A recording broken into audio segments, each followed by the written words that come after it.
ভালো ভালো hospital, cancer hospital সব জায়গায় গেছে। তারা একই কথা বলছে যে ক্যান্সার হয়েছে। তো ওনার বোন জামাই বলছে যে আপনি হোমিও ওষুধ খান, যে খাইলে ভালো হবে। পরে ওইখান থেকে রিপোর্ট গুলা এখানে পাঠাই দেওয়া হয়েছিল। পরে এখানে আসার পরে উনি, আগে ওনার সমস্যা ছিল উনি খাইতে পারতো না, কিছুই খাইতে পারতো না।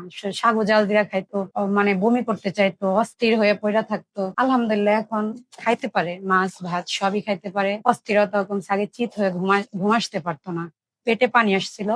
তো এখন চিত হয়ে শুইতেও পারে, শ্বাসকষ্টের কোনো সমস্যা হয় না। আসসালামু আলাইকুম ওয়া রাহমাতুল্লাহি ওয়া বারাকাতুহু। সম্মানিত দেশবাসী, আমি cancer specialist doctor SM. Sarwar. বিশেষ করে আপনারা জানেন, সারা ওয়ার্ল্ডের ডাক্তারদের যেখানে বক্তব্য ক্যান্সার হলে আনসার নেই, ক্যান্সার হলে একটি মরণবিধি, সেখানে আমি বলি ক্যান্সার, কিডনি, থ্যালাসেমিয়া, এইডস এই 4টি রোগ মরণবিধি নয়, সম্পূর্ণরূপে সুস্থ হয়। বিশেষ করে আমাদের এখানে একজন থ্যালাসেমিয়া রোগী আর জোসনা আক্তার, উনি মাত্র 1 মাস ওষুধ সেবন করে আল্লাহর অশেষ রহমতে সুস্থ আছেন। উনি কিভাবে অসুস্থ হয়েছেন, কোথায় কোথায় চিকিৎসা করেছেন এবং কি অবস্থায় ছিলেন, আমরা ওনার কাছ থেকে জানবো। আপনার নাম? জোসনা আক্তার। আপনার কি হয়? আমার যা হয়। আপনার নাম কি? আমার নাম মলি আক্তার। মলি আক্তার। হ্যাঁ। আপনার জালের কি নিয়ে তো আপনি আসছিলেন? হ্যাঁ। হ্যাঁ, তো আপনার নাম হলো জোসনা আক্তার। আপনার স্বামীর নাম? বাবুল খান। আপনার মায়ের নাম? সালেহা বেগম। Post office? কুসুমহাটি, থানা দুহা, জেলা ঢাকা। আপনার কি প্রবলেম হয়েছিল, কিভাবে আপনি কোথায় চিকিৎসা করছেন আর কিভাবে সুস্থ হয়েছে? আচ্ছা, আমি বলি।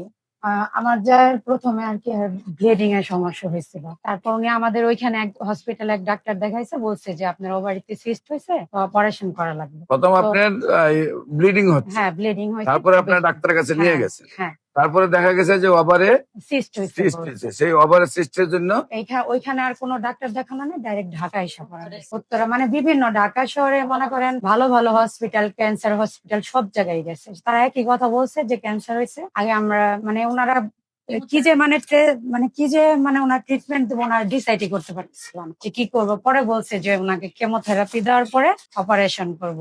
তো ওনার বোন জামাই বলছে যে আপনি হোমিও ওষুধ খান, যে খাইলে ভালো হবে। তো ওইখানে একজনের দেখাইছিল, তো ওইটা আমার পছন্দ হয় না। উনি কোনো ডিগ্রি নাই, ওনার কিছু নাই। পরে আমি ভাবিরে বললাম, ভাবি আপনি যদি হোমিওপ্যাথি ওষুধ খান তাহলে এস.এম. স্যারের ওষুধ খান। তো আমি আবার এই যে রবিন ভাইয়ার ফেসবুকে ভিডিও পাইছিলাম, ওইখানে দেখছি। পরে ওইখান থেকে রিপোর্ট গুলা এখানে পাঠাই দেওয়া হয়েছিল। পরে এখানে আসার পরে উনি, আগে ওনার সমস্যা ছিল উনি খাইতে পারতো না, কিছুই খাইতে পারতো না।